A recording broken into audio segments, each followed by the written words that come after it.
اس mobile نے تنہائیاں چھین لی ہیں جوانوں. پوری رات نوجوان رضائی اوڑھ کر کے یوں کرتا رہتا پگلا. یہی حال لڑکیوں کا ہے اور یہی حال لڑکوں کا.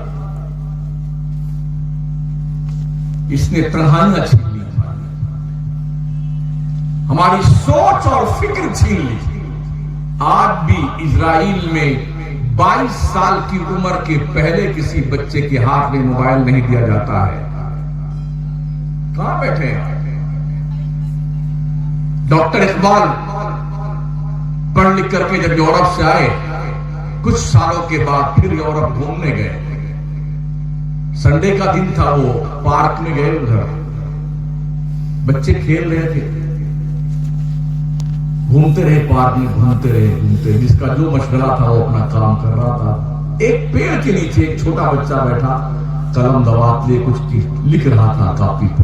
اس کے قریب گئے,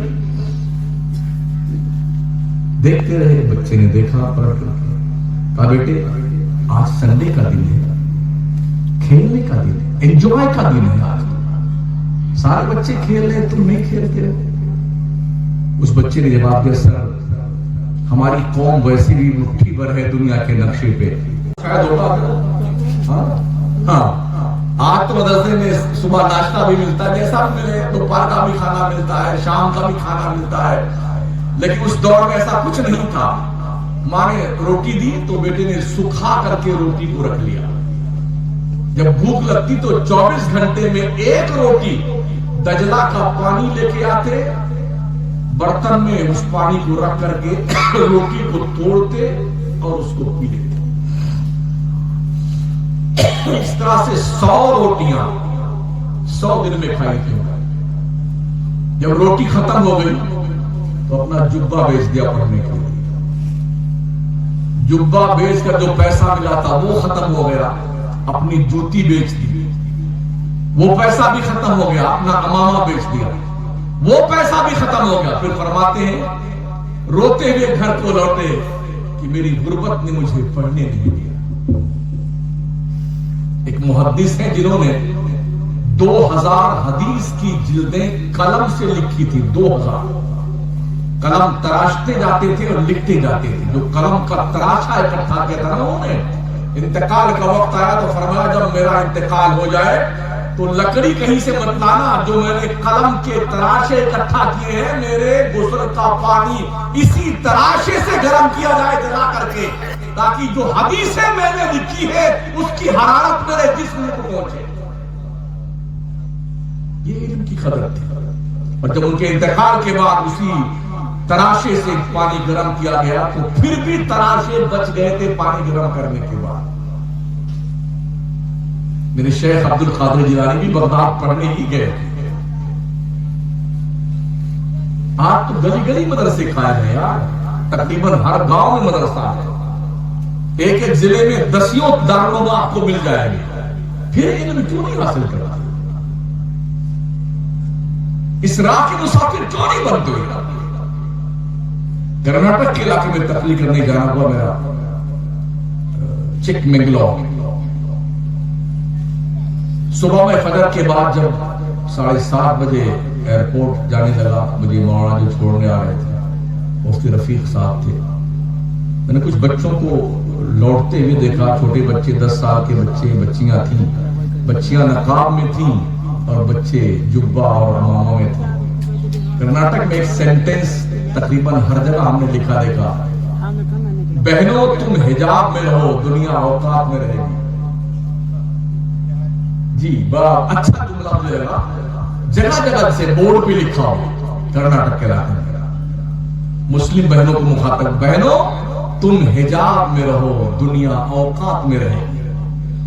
تمہیں لوٹ رہا تھا تو 2500 بچے بچیاں واپس آ رہے تھے. میں نے کہا مولانا یہ بچے کہاں جا رہے ہیں؟ حضرت جا نہیں رہے, یہ پڑھ کے لوٹ رہے.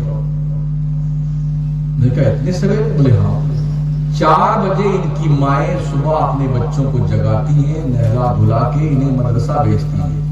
بچے وہیں پہ جا کے فجر کی نماز پڑھتے ہیں اور بچیاں, اور صبح 7:30 بجے تک یہ 3.5 گھنٹہ تعلیم حاصل کر کے اب لوٹ رہے ہیں، گھر جا کے ناشتہ کریں گے، ڈریس بدلیں گے، اب اسکول جائیں گے پڑھنے کے۔ ان ماؤں کو سلام ہے جو اپنے بچوں کے مستقبل کو روشن و تابناک بنانے کے لیے اپنی ذمہ داریاں نبھاتی ہیں، راتوں کو جاگتی ہیں بچوں کو پڑھانے کے لیے، بچوں کو چھوڑ کے آتی ہے اسکول اور دینے جاتی ہے۔ ہمارے یہ کانسیپٹ نہیں ہے، اس لیے کہ تعلیم کی کوئی اہمیت نہیں رہ گئی، اور لوگ سوچتے ہیں یار ہم حافظ مولانا بنا کے کریں گے بھی کیا، 4-5 ہزار لوگوں کا تنخواہ دیتے ہیں مولانا لوگوں کو، تو اتنے میں تو گھر چلنے والا ہے نہیں۔ تو جب آپ ایسا کرتے ہیں تو کیا ہوتا ہے؟ پھر کوئی مولانا دعا تعویذ کرتا ہے؟ نہیں کرتا ہے، ایسا کرتا ہے، ایسا کرتا ہے حاجی کو بھی پھنسا لیتا ہے، حجت کو پھنسا لیتا ہے۔ ہاں حضرت ایسے نہیں تو ایسے لاکھی دو۔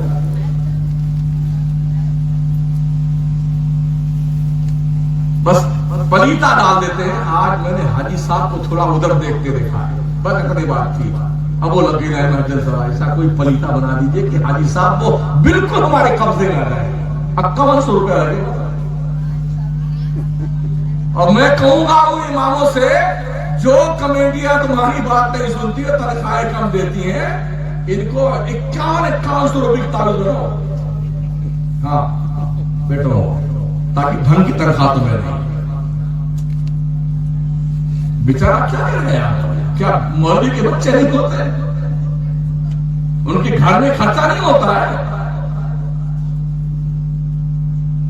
ایسا بھی دیکھا ہے کہ ایک امام صاحب سے میں نے پوچھا، یار اکثر شکایت لوگ کر دیتے ہیں یار یہ ہمارے امام صاحب کبھی 3 رکعت کی 2 رکعت میں سلام پھر دیتے ہیں اور کبھی 2 والی 4 پا دیتے ہیں۔